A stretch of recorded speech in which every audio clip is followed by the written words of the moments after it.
Bom dia. Depois que o presidente Bolsonaro abriu as comportas do Rio São Francisco,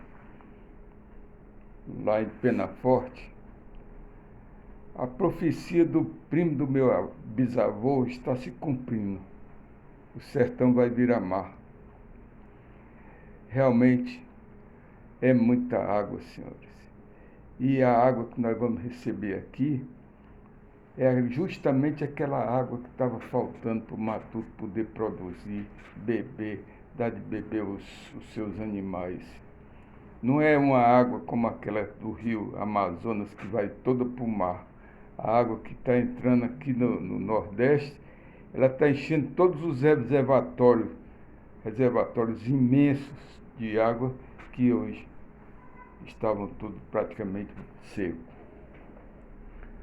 Mas falar em Antônio Conselheiro, este homem foi aquele mesmo que derrotou o exército durante 3 vezes.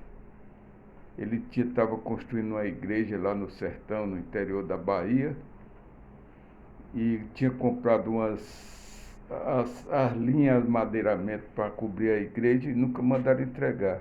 Quando ele disse que ia mandar buscar, o pessoal ficou com medo e pediu reforço lá para a capital, dizendo que o Antônio Conselheiro ia invadir Juazeiro da Bahia, e coisa que nunca aconteceu. Mas como o reforço chegou, e o capitão lá, o tenente, que vinha comandando os 100 homens para esperar o Antônio Conselheiro, disse, já que ele não vem, nós vamos pegar ele. Desse já que ele não vem, vamos pegar ele, a turma do conselheiro pegou ele na cidade de Auá, foi queimada, não sei, e botaram eles para correr. A segunda expedição, já era de 600 e tantos homens, nunca chegou a Canudos. Antes de chegar a Canudos, eles tiveram alguns combates lá com os jagunços do conselheiro e voltaram. Voltaram deixando os armamentos. Já na terceira expedição, o presidente Prudente de Moraes mandou o coronel Moreira César, o homem que ajudou a consolidar a República, e o brabão mesmo do exército. Chegou lá na Bahia, mandou os homens preparar, partido para Canudos, num trem até determinada cidade, de lá a pé. Quando chegaram perto de Canudos, viram um caboclo lá com a espingarda na mão, a espingarda dessa de carregar pela boca, e disse, esse povo está desarmado, nós vamos pegar eles na baioneta. Eu sei que eles foram para pegar o conselheiro na baioneta e saíram de lá perdido mesmo. Diz que a fuga foi tão grande que Euclides da Cunha escreveu, quando ele mandou tocar a retirada, que não aguentava mais o tiroteio, Euclides da Cunha disse, e a retirada virou fuga e a fuga virou debandada. Essa turma foi embora deixando todo o armamento lá para esse primo do meu bisavô. Mas eu não quero contar a história assim não, porque ele era meu parente, sim. O nome dele era Antônio Vicente Mendes Maciel, o nome do meu pai é Mário Maciel Mendes, e é da mesma região, dali de Boa Viagem, de Xeramubim. Mas o que eu quero aproveitar esse negócio de falar em jagunço e genealogia, aqui no norte, norte não, aqui é nordeste. Antigamente o Brasil era dividido em norte e sul, hoje não, tem nordeste, tem o norte, tem o sudeste, sudoeste, esse negócio e o sul. Mas aqui no nordeste, alguém que queira estudar a genealogia para encontrar sangue nobre na raça, na ascendência, é mais fácil encontrar um jagunço, porque nós somos descendentes daqueles vaqueiros que já vinham de São Paulo miscigenados e parados por aqui para criar o gado dele.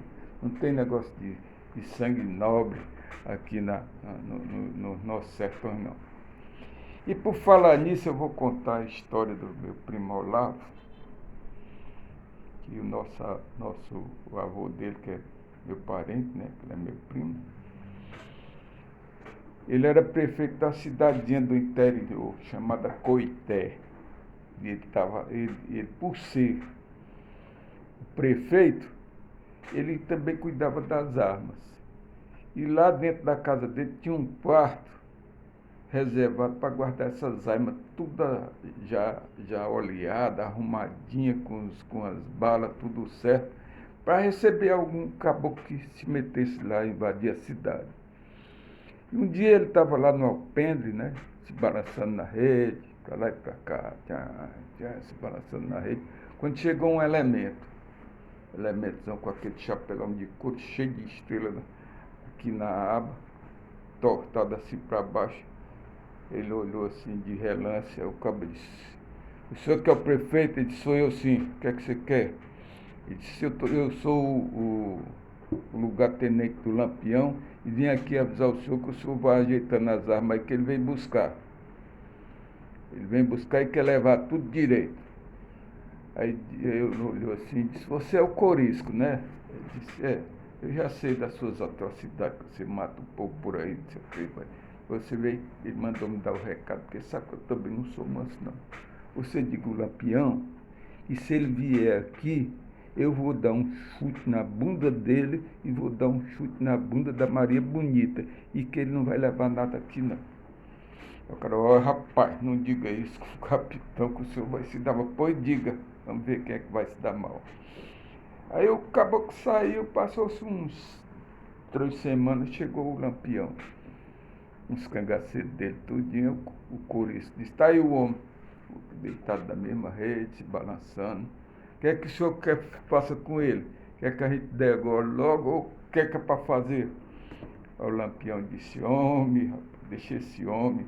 Um homem brabo desse, ninguém mata, rapaz. Um homem desse, ele tem que ser reservado para procriar. Para que matar um homem desse, tem que procriar com ele." Aí o rei olhou para lá e para cá. Aí o resto da história eu não sei, eu só sei que está aqui o neto dele. E bom dia, depois eu vou contar a história mais séria e mais verdadeira. Um abraço para todos.